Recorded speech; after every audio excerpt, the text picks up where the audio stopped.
લોકરક્ષક તથા પીએસઆઈ ભરતીના નિયમો તૈયાર થઈ જતાં આપણે આ ભરતીની જાહેરાત આપી છે. ઉમેદવારોની આતુરતાનો અંત આવ્યો છે. ઉમેદવારો ખુશ હશે, ભરતી બોર્ડ પણ ખુશ છે, કારણ કે ભરતી બોર્ડના જે આખી ટીમ છે એ સતત કામ કરવા ટેવાયેલી છે અને છેલ્લા કેટલાક સમયથી એમની પાસે કામ નહોતું, એટલે હવે જ્યારે કામ મળ્યું છે ત્યારે એ લોકો પણ બહુ રાજી છે. અમે સૌ કામે લાગી ગયા છીએ. ભરતીની જાહેરાત આપણે છાપામાં પણ આપી દીધી છે અને વેબસાઇટ ઉપર આપણે વિગતવારની જાહેરાત મૂકી છે. એમાં કોઈ ભૂલ હોય તો ઉમેદવારોનું ધ્યાન દોરવા માટે પણ જણાવ્યું છે. ઉમેદવારોના જુદા જુદા પ્રશ્નો જુદી જુદા માધ્યમથી અમારી પાસે આવ્યા છે. આજે કેટલાક પ્રશ્નોનો અમે આજે ઉત્તર આપીશું. આવનારા સમયમાં બીજા પ્રશ્નો આવશે તો એના પણ ઉત્તર આપશું. અમને જે જવાબ આપે એમાં કંઈ સુધારો કરવાનો જરૂર હશે તો પણ ભવિષ્યમાં કરશું અને ભવિષ્યમાં અમે તમારો સતત સંપર્ક જાળવી રાખીશું.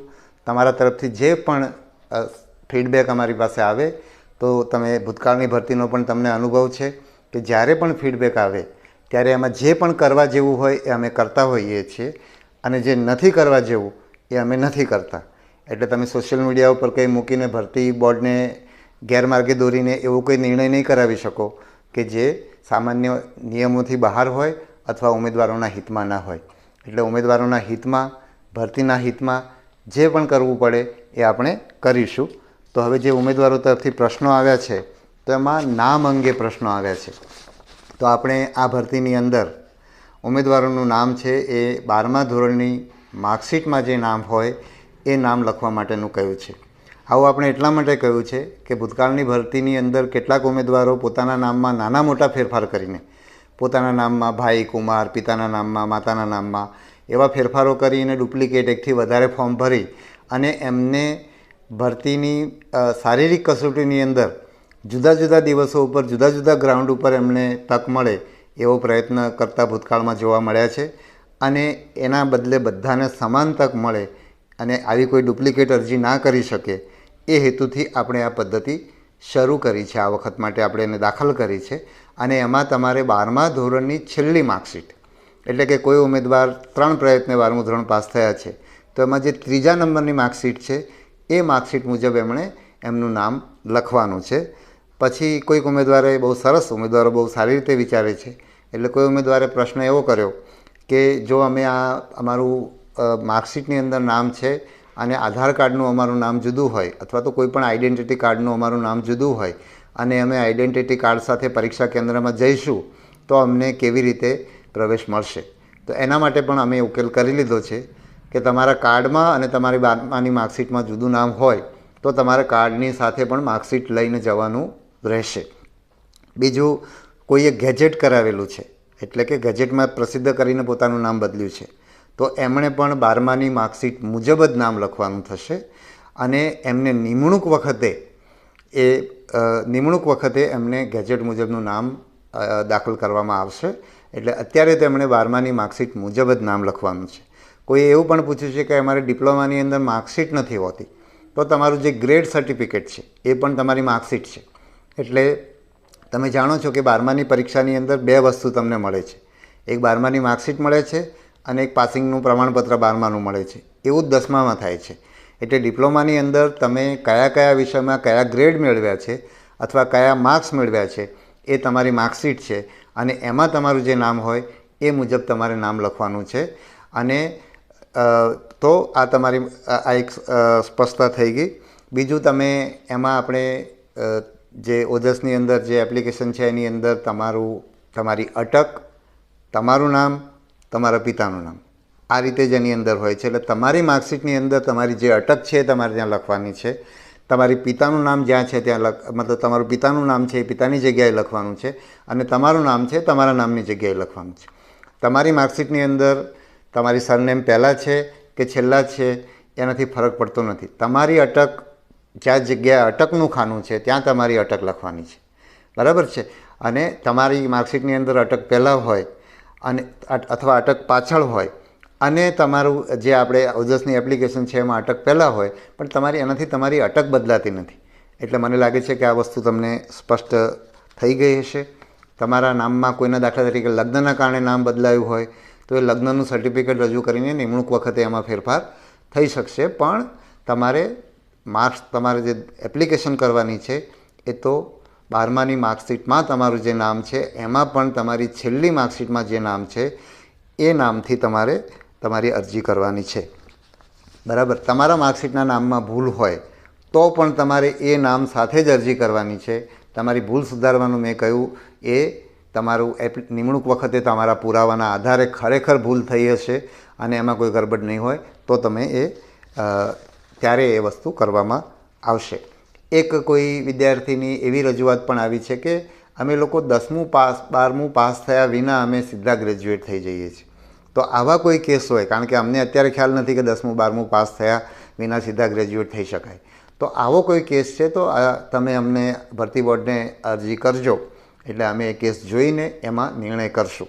કારણ કે આ જે વ્યવસ્થા કરી છે એ મેં કહ્યું એમ ડુપ્લિકેટ ન થાય એ માટે આપણે વ્યવસ્થા કરી છે અને એનો કોઈ પણ રીતે કોઈ લોકો ગેરલાભ ન લે એ આપણે એમાં જોઈશું. બીજું, જ્યારે અરજી ફોર્મ ભરવાનું શરૂ થશે ત્યારે આપણી હેલ્પલાઇન પણ હશે, એટલે તમારા આવા કોઈ પણ પ્રશ્નો હશે તો એના હેલ્પલાઇનમાં જવાબો આપવામાં આવશે. કેટલાક ઉમેદવારોએ ચશ્માના નંબર બાબતે પૂછ્યું છે. તો ચશ્માના નંબર બાબતે અત્યારે અમારી પાસે કોઈ ધોરણો ઉપલબ્ધ નથી. જો ભવિષ્યમાં કંઈ પણ ઉપલબ્ધ થશે તો અમે તમને જણાવીશું. ચશ્માના નંબર હોય કે બીજી કોઈ પણ ખામી કે તમે મેડિકલમાં પાસ થશો કે નહીં એ ભરતી બોર્ડ એ નક્કી કરી શકે નહીં, કારણ કે એની આવડત અમારી પાસે ના હોય. એ નિર્ણય ડૉક્ટરે જ કરવાનો હોય, એટલે મેડિકલની જે ચકાસણી કરવાનું કામ છે એ ડૉક્ટર જ તમારો નિર્ણય કરશે. પણ એમાં અમારી પાસે જે કંઈ માહિતી ઉપલબ્ધ હશે એ માહિતી તમને આપશું.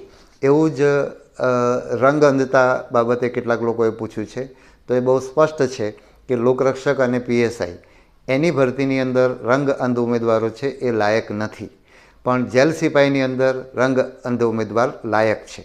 એટલે જે લોકો ખરેખર રંગ અંધ છે એ એમને ચાહે તો મેડિકલની ચકાસણી કરાવી લે, જેથી કરીને એ લોકો રંગ અંધ હોય, પોતાનો સમય આપે, પરીક્ષા આપે અને છેલ્લે એમની પસંદગી ન થાય અને નિરાશ ન થાય, એવું ન થાય એટલા માટે એ લોકો આ ચકાસણી પહેલાંથી કરાવી દે. અને મેં કહ્યું એમ લોકરક્ષક અને પીએસઆઈમાં જ રંગ અંધતા અમાન્ય છે. પછી એક પ્રશ્ન છે કે શારીરિક કસોટી ક્યારે લેવામાં આવશે? તો આપણે 30મી એપ્રિલ સુધી આપણા ફોર્મ લેવાની છેલ્લી તારીખ છે, એટલે એ પછી બધી પ્રોસેસિંગ કરીને આપણે જો વહેલામાં વહેલી પરીક્ષા લઈએ તો પણ 20 મેની આજુબાજુ લઈએ, એટલે એક વખતે ઉનાળાનો સમય હોય અને જે આપણે જે સવારે પણ ધારો કે પરીક્ષા લઈએ છીએ તો જેમ જેમ દિવસ ઉગે એમ એમ ગરમી થતી જાય, એટલે બધા ઉમેદવારોને સરખો ન્યાય આપણે ના આપી શકીએ. મુદ્દા નંબર 1.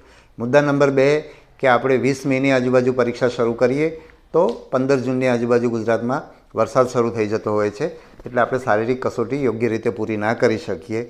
એટલે જ અમે કોઈ અવઢવ ન રહે એટલા માટે અમે એ નિર્ણય ચોમાસા પછી શારીરિક કસોટી લેવાનો નિર્ણય કરેલો છે. અને એની ઉમેદવારોને આપણે જ્યારે પહેલા જ દિવસે અમે જ્યારે જાહેરાત આપી અને મીડિયાને સંબોધન કર્યું ત્યારે એ માહિતી અમે ઉમેદવારને આપી દીધી છે. એટલે શારીરિક કસોટી છે એ ચોમાસા પછી શરૂ થશે. બીજી જે વિગતવાર અમે જે જાહેરાત આપી અને એમાં કોઈ ખામી હોય તો ધ્યાન દોરવા માટે કહ્યું. ઘણા બધા ઉમેદવારોએ જુદું જુદું ધ્યાન દોર્યું છે. એની અંદર તમને કહું, એક ખાસ બધા લોકોએ જેમાં સૌથી વધારે રજૂઆત આવી છે એ છે એસસીબીસી અને ઈડબ્લ્યુએસના સર્ટિફિકેટની તારીખ. તો એસસીબીસીના સર્ટિફિકેટની તારીખ 1/4/22 થી 30/4/24 સુધીની છે અને ઈડબ્લ્યુએસની તારીખ છે 1/5/21 થી 30/4/24 સુધીની. તો ઘણા ઉમેદવારને એવું થાય છે કે ભાઈ તમે માત્ર 2 વર્ષ બતાવ્યા છે. એવું નથી. એનું કારણ એ છે કે જે એસસીબીસીનું પ્રમાણપત્ર છે એ પ્રમાણપત્રની પાત્ર યોગ્યતા 3 નાણાકીય વર્ષ સુધીની છે. એટલે 1/4/22 જે પ્રમાણપત્ર ઇસ્યુ થયું હોય એ 31/3/25 સુધી વેલિડ છે. 1/4/22 પહેલાંનું પ્રમાણપત્ર, એટલે કે આપણે 1/4/22 થી 31/3/22 સુધી પહેલું નાણાકીય વર્ષ થયું. એટલે 1/4/22 જે પ્રમાણપત્ર ઇસ્યુ કર્યું હોય એનું પહેલું નાણાકીય વર્ષ પૂરું થયું. 1/4/23 થી 31/3/23 સુધી એનું બીજું નાણાકીય વર્ષ અને 1/4/24 થી 31/3/25 સુધી એનું ત્રીજું નાણાકીય વર્ષ. બરાબર છે. એટલે જો એના પહેલાં 1/4/22 પહેલાં તમે ધારો કે પ્રમાણપત્ર કીધું હોય, આપણે એમ માનો કે 31/3/22 કોઈએ પ્રમાણપત્ર લીધું હોય તો 31/3/22 એનું પહેલું નાણાકીય વર્ષ પૂરું થાય છે. અથવા તો 15/3/22 કોઈએ પ્રમાણપત્ર લીધું હોય તો 31/3/22 એનું પહેલું વર્ષ પૂરું થઈ જાય. 31/3/23 23 એનું બીજું વર્ષ પૂરું થઈ જાય અને 31/3/24 એનું ત્રીજું વર્ષ પૂરું થઈ જાય. એટલે આપણે જ્યારે 4મી એપ્રિલથી આપણે જે જાહેરાત આપીએ છીએ અથવા 30મી એપ્રિલે છે ત્યારે એ પ્રમાણપત્ર એ વર્ષે વેલિડ એ 1 એપ્રિલ પછી એ પ્રમાણપત્ર વેલિડ 31 માર્ચ પછી એ પ્રમાણપત્ર વેલિડ ના ગણાય. એટલા માટે આપણે જે તારીખ આપેલી છે 1/4/22 થી 30/4/24 સુધીની એ તારીખમાં કોઈ ભૂલ નથી. EWSનું પ્રમાણપત્ર છે એ 3 વર્ષ માટે વેલિડ છે. એટલે 1/5/21 થી 30/4/24 સુધીનું પ્રમાણપત્ર, એટલે પૂરા 3 વર્ષ થશે. 1/5/21 થી 30/4/24 એ પૂરા 3 વર્ષ થાય છે, બરાબર છે. એટલે 1/5/21 પહેલાંનું પ્રમાણપત્ર એમાં વેલિડ નહીં થાય, કારણ કે 3 વર્ષથી સમય વધી જાય છે. એટલે આ બંને તારીખોની અંદર કોઈ ખામી નથી. બીજું, ઉમેદવારોને વેઇટિંગ બાબતે એક પ્રશ્ન છે.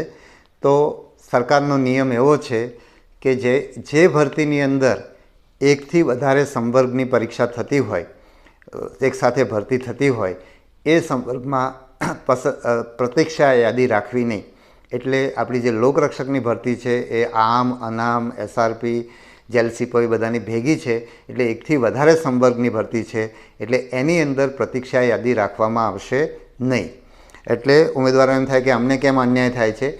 તો આ એક નિયમ છે કે એકથી વધારે ભરતીઓ એક સાથે થતી હોય તો એની અંદર પ્રતીક્ષા યાદી રાખવામાં આવતી નથી. અને આ નિયમ ગુજરાત સરકારના તમામ વિભાગોને લાગુ પડે છે. દાખલા તરીકે તલાટી કે જુનિયર ક્લાર્ક છે તો એની અંદર અમે પ્રતીક્ષા યાદી એટલા માટે કરીએ છીએ કે તલાટીની એકલાની અલગ પરીક્ષા થયેલી છે, જુનિયર ક્લાર્કની એકલાની અલગ પરીક્ષા થયેલી છે.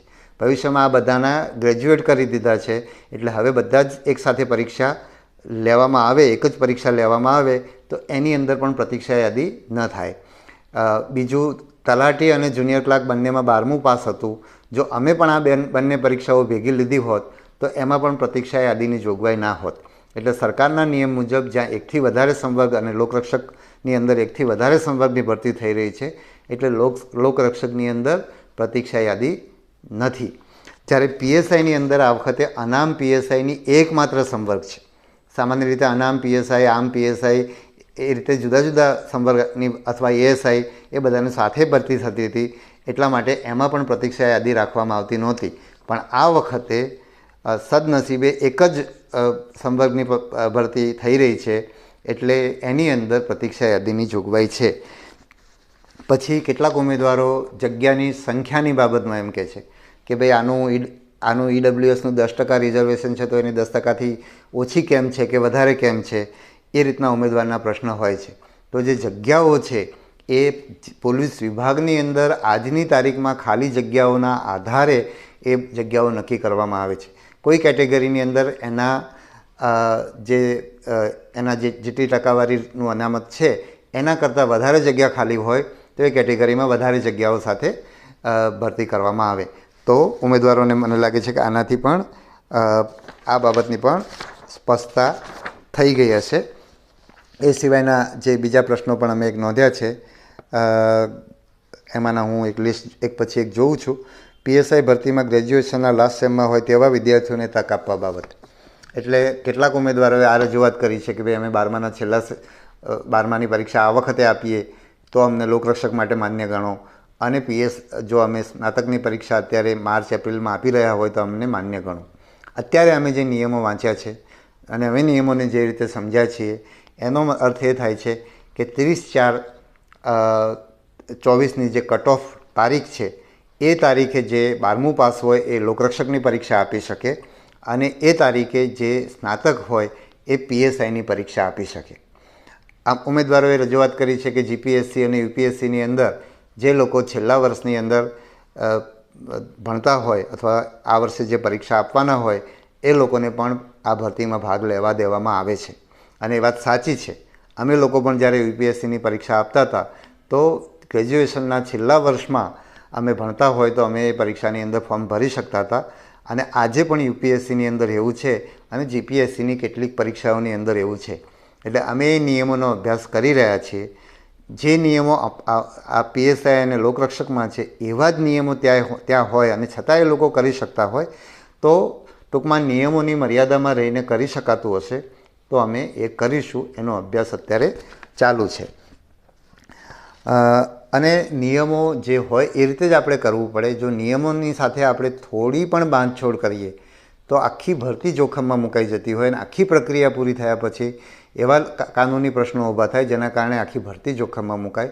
એવું ના થાય એની કાળજી રાખવાનો અમારો પ્રયત્ન હોય છે અને એ ભરતી કરનાર બોર્ડ અને ખાસ કરીને પરીક્ષા આપનારા ઉમેદવારોના હિતમાં હોય છે.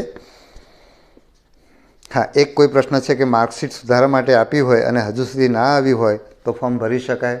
તમે બિલકુલ ભરી શકો. તમારું જે પ્રમાણપત્ર રજૂ કરવાના છે તો તમારી આખી પ્રક્રિયા પૂરી થાય ત્યારે કરવાના છે, બરાબર.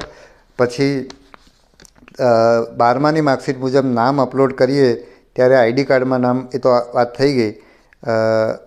12માની માર્કશીટ મુજબ નામ અપલોડ કરીએ ત્યારે આઈડી કાર્ડમાં નામ અલગ પડી જાય ત્યારે શું કરવું? કારણ કે માર્કશીટ જૂની હોય અને ગેજેટમાં નામ સુધારેલું હોય તો અરજી કયા નામથી કરવી? તો આવો કેસ હોય એની અંદર પણ અરજી 12માની માર્કશીટ મુજબ જ કરવાની છે. અને મેં કહ્યું એમ, તમે ગેજેટથી પછી નામ બદલાવ્યું હશે તો તમારે જ્યારે તમે નિમણૂક મળશે ત્યારે તમારે ગેજેટના પુરાવા રજૂ કરવાના રહેશે અને એ પ્રમાણે તમારું નામ બદલાશે. એ જ રીતે મહિલાઓના કિસ્સાની અંદર પણ લગ્ન થવાના કારણે એમની અટક બદલાણી હોય અને એમના નામમાં જે કંઈ ફેરફાર થયો હોય એ ફેરફારમાં પણ એમના લગ્નના પ્રમાણપત્રના આધારે નિમણૂક વખતે ફેરફાર કરવામાં આવશે. પરીક્ષાના અભ્યાસક્રમ બાબતે તો અત્યારે ભરતી નિયમોની અંદર જે પણ અભ્યાસક્રમ આપ્યો છે એ અભ્યાસક્રમ મુજબ તમારે તૈયારી કરવાની રહે. જે રિઝનિંગ છે, ડેટા એનાલિસિસ છે, એ બધાની અંદર પણ અમે અત્યારે મારી જે સમજ છે, હું હજુ તો તમને બધાને મળવાનો છું. તમને કંઈ રજૂઆત કરવી હોય તો તમે અહીંયા રૂબરૂ આવીને પણ મને કરી શકો છો. તમને બધાને સાંભળ્યા પછી મારે પરીક્ષા કઈ રીતે લેવી એનો હું વિચાર કરવાનો છું. અને તમને બધાને સાંભળવાનો મારો હેતુ એ છે કે એક છેવાડાના ગામડામાં બેઠેલો વિદ્યાર્થી પણ આ પરીક્ષાની અંદર, શહેરમાં બેઠેલો વિદ્યાર્થી, કોચિંગ ક્લાસનો લાભ લેનારો વિદ્યાર્થી, આ પુસ્તકનો ઉપયોગ કરનારો વિદ્યાર્થી, આ સાહિત્યનો ઉપયોગ કરનારો વિદ્યાર્થી કે પેલા સાહિત્યનો ઉપયોગ કરનાર વિદ્યાર્થી, બધા જ વિદ્યાર્થીઓ સમાનપણે પરીક્ષા આપી શકે અને બધાને સમાન તક મળે એ માટેનો મારો પ્રયત્ન રહેશે. એટલે હું એક અભ્યાસક્રમ આપું અને એ અભ્યાસક્રમ કેટલાક લોકો, કોઈ કોચિંગ કે કોઈ પણ લોકો એને ભણાવે અને જે ભણાવે એટલા જ લોકોને એનો લાભ થાય, એને બદલે 12મું ધોરણ પાસ કરેલો કોઈ પણ વિદ્યાર્થી આ પરીક્ષાની અંદર સમાન તક એને મળે, એ જ રીતે પીએસઆઈની અંદર ગ્રેજ્યુએટ થયેલા વિદ્યાર્થીને સમાન તક મળે એવો મારો પ્રયત્ન છે. ઘણીવાર મને જૂની ભરતીમાંથી હમણાં જ મને કેટલાક લોકો મળ્યા તો રસ્તામાં મને મળી જાય તો હું એને હંમેશા પૂછતો હોઉં છું કે તમે ક્યાં રહીને પરીક્ષા આપી અને તમે ત્યાં રહીને પરીક્ષા આપી તો શું પુસ્તકો વાંચતા હતા, તમે શું સાહિત્યનો ઉપયોગ કર્યો હતો, તમે કોચિંગનો ઉપયોગ કર્યો હતો, નહોતો કર્યો. તો આ બધું હું એટલા માટે જાણવા માગું છું કે કોઈ પણ ભરતી બોર્ડ, એ મારું ભરતી બોર્ડ હોય, યુપીએસસી હોય, જીપીએસસી હોય, કોઈ પણ ભરતી બોર્ડ હોય, એનો હેતુ છે તમામને સરખી તક મળે. એટલે હું તમને બધાને સાંભળવાનો છું. તમે મને અહીંયા આવીને મળી પણ શકો છો, હું તમને ચોક્કસ સાંભળીશ અને નિર્ણય હું પછી કરીશ. એટલે તમે મારી પાસે રજૂઆત કરવા આવો અને ત્યારે મારી પાસે નિર્ણય માગો તો નહીં મળે, કારણ કે ઘણા બધા લોકોને સાંભળ્યા પછી મારે એ નિર્ણય કરવાનો છે. અત્યારે મારી સમજ એ છે કે સરકારે જે અભ્યાસક્રમ બનાવ્યો છે એ અભ્યાસક્રમ મુજબ તમારે તૈયારી કરવાની છે.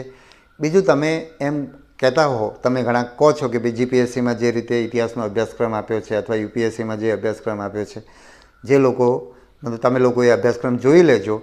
એની અંદર પણ બરાબર છે, ઇતિહાસના બધા જ ચેપ્ટરો એમાં લખેલા હોય એવું બની શકે અને એટલે એનાથી તમને મોટો ફરક પડે એવું મને દેખાતું નથી. છતાં પણ અભ્યાસક્રમ વિશે તમારા જે કંઈ સૂચનો છે હું સાંભળીશ, પણ મારું છેલ્લું લક્ષ્ય એ હશે કે હું જે પરીક્ષા, મતલબ આપણે જે પરીક્ષા ભરતી બોર્ડ લેશે એમાં બધાને સમાન તક મળે.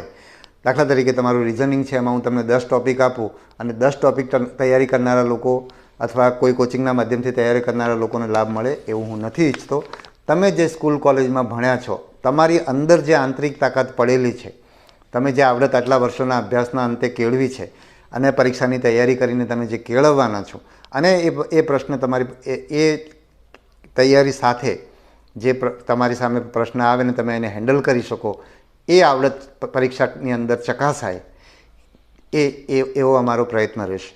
અને તમે યુપીએસસીના પ્રશ્નો પણ જુઓ તો એની અંદર પણ એ લોકો હંમેશા એવો પ્રયત્ન કરતા હોય છે તમે યુપીએસસીનો એક પ્રશ્નપત્ર હાથમાં આવે તો પહેલી નજરે વિદ્યાર્થીએ વાંચ્યું હોય એમાંથી 15-20 પ્રશ્નોથી વધારે જવાબ આપી શકાતા નથી. બાકીના જવાબ ઉમેદવારે અત્યાર સુધીની કેળવેલી આવડતના આધારે, એણે કરેલો અભ્યાસ, એની એબિલિટીના આધારે જવાબ આપતા હોય છે. તમે એવું કહેશો કે આ તો અમારી લોકરક્ષકની પરીક્ષા છે અને પીએસઆઈની પરીક્ષા છે અને તમે યુપીએસસીની વાત કરો છો. તો યુપીએસસી જે વસ્તુ કરી રહી છે એ યુપીએસસીના સ્તરની કરી રહી છે.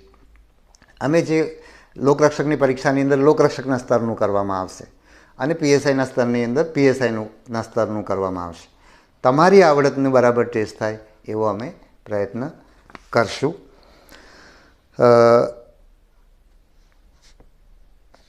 પછી આવે છે કલર વિઝનની વાત આપણે કરી દીધી છે. પછી ડિપ્લોમાના બેઝ ઉપર 12 પાસ થાય એની પણ આપણે વાત થઈ ગઈ છે. એચએસસી પાસ હોય અને એકથી વધારે ટ્રાય આપેલા હોય, એકથી વધારે ટ્રાય આપ્યા હોય તો એમણે છેલ્લી માર્કશીટ મુજબ કામ કરવાનું છે. બીજું, કેટલાક ઉમેદવારો રજૂઆત કરતા હોય છે કે અમારી ઉંમર વધી જાય છે અથવા અમારી ઉંમર ઓછી છે ને અમે પરીક્ષા નથી આપી શકતા, અથવા તો મારી હાઇટ આટલી છે, થોડીક હાઇટ ઘટાડી દો, બરાબર છે, અથવા તો આની તારીખ માન્ય ગણી દો, બરાબર છે, 21 વર્ષની અંદર 2 જ મહિના બાકી છે. તો નિયમો એક સરખા એ નિયમો બને અને એ નિયમો મુજબ જ એનો અમલ કરી શકીએ. તમારી લાગણી હું સમજી શકું છું. તમારી જગ્યાએ આજે મારે એક ઉમેદવારનો મારી પર ફોન આવ્યો કે સાહેબ હું 17/4ના મને વર્ષો મારી ઉંમર થઈ જાય છે. જો ખરેખર એ દિવસ પહેલાં ભરતીની તારીખ હોત તો હું પાસ થઈ જાત. મારે 10-12 દિવસ માટે થઈને હું આ ભરતીમાં મારી ઉંમર વધી જવાના કારણે હું આ પરીક્ષા આપી શકતો નથી અને હું છેલ્લા 2 વર્ષથી નોકરી મૂકીને તૈયારી કરું છું. તો એનું દુઃખ હું સમજી શકું છું. મેં પણ પરીક્ષાઓ આપી છે એટલે એનું દુઃખ હું સમજી શકું છું. એ વિદ્યાર્થીને મેં એ જ કહ્યું કે તારો આ એક દરવાજો બંધ થઈ રહ્યો છે તકનો, પણ તારા કેટલાય બીજા દરવાજા ખુલી શકે. તારે એ જ અભિગમ સાથે તારું આ દુઃખને બાજુ પર મૂકીને, અને હું એમ નથી કહેતો કે મેં આ વાત કરી એટલે એનું દુઃખ બાજુ પર મુકાઈ જશે, થોડો સમય એમાં લાગશે, પણ દુઃખ બાજુ પર મૂકીને તમે તમારા જીવનનું જે બીજું ક્ષેત્ર છે એ ક્ષેત્રમાં તમે તમારો શ્રેષ્ઠ પ્રયત્ન કરશો તો તમને ચોક્કસ સફળ થશો. અને મારે ખુશી સાથે કહેવું જોઈએ કે એ વિદ્યાર્થીનું દુઃખ હું જોઈ રહ્યો હતો, પણ એ વિદ્યાર્થીની સમજ માટે મને ગૌરવ થાય છે કે એમાં આક્રોશ નહોતો, બરાબર છે, એનું દુઃખ મને દેખાતું હતું. તો એવી ભાવના સાથે આગળ જનારા વિદ્યાર્થીઓ જીવનમાં આજે કદાચ એને એમ લાગે છે કે મારી લોકરક્ષકની નોકરી છીનવાઈ ગઈ, આપણને ખબર નથી કે નોકરી પરીક્ષાના અંતે મળવાની હતી કે કેમ, પણ આવતીકાલે એવી જગ્યાએ હોય કે જ્યાં લોકરક્ષક એને બહુ નાનું લાગે. એટલે હંમેશા ઘણા બધા દરવાજાઓ ખુલ્લા છે. આજે તમને ખુલ્લા ના દેખાતા હોય કારણ કે આજે તમારું ધ્યાન આ ભરતી તરફ જ હોય, પણ તમને નવા દરવાજા ખુલશે જ એવો તમારે ભરોસો રાખવાનો. અને મેં મારી આટલી લાંબી જિંદગીમાં ઘણા નવા દરવાજાઓ ખુલતા જોયા છે. એટલે જે થાય એ સારા માટે જ થશે એવો ભાવ રાખશો તો તમે જીવનમાં જે કરશો એ સારા માટે, તમારા જીવનમાં સારું જ થશે, બરાબર. એ આશા રાખીને હું મારી વાત પૂરી કરવા જઈ રહ્યો છું. ફરીવાર કહું છું કે તમારા જે કંઈ પ્રશ્નો અત્યારે અમારી સમક્ષ આવ્યા છે, અમને જે સમજાણા છે એ પ્રમાણે જવાબ આપ્યા છે, એમાં કંઈક ખૂટતું હશે તો આવનારા સમયમાં અમને કંઈ નવું જાણવાનું મળશે તો પણ અમે જણાવતા રહીશું.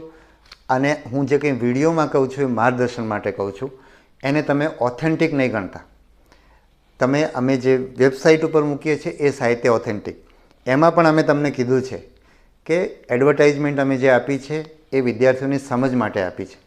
એડવર્ટાઇઝમેન્ટની અંદર તમને ક્યાંક વિવાદ થાય કે નિયમો અને એડવર્ટાઇઝમેન્ટ વચ્ચે સાચું કોણ, તો નિયમો સાચા, સરકારના પરિપત્રો સાચા, સરકારની સૂચનાઓ સાચી. એટલે ક્યાંય તમને મારું અહીંયા બોલવાના કારણે ક્યાંય તમને ગેરસમજ થતી હોય અને નિયમોમાં જુદું લખ્યું હોય, જાહેરાતમાં જુદું લખ્યું હોય, તો નિયમોમાં જે લખ્યું છે એ માન્ય ગણવું, આ રીતે છે. અને આમાં કંઈ પણ પ્રશ્ન થાય તો તમે ભરતી બોર્ડનો સંપર્ક કરી શકો છો, કારણ કે તમારો પ્રશ્ન છે એ અમે એને એ રીતે જોઈએ છીએ કે એવો પ્રશ્ન બીજાને પણ હોઈ શકે અને દરેકને એનો જવાબ મળે એવો અમારો પ્રયત્ન હોય છે. સૌને ખૂબ શુભેચ્છાઓ. આપણે લાંબા સમય સુધી સાથે રહીને કામ કરવાના છીએ અને આપણે એકબીજાને સમજીને કામ કરીશું.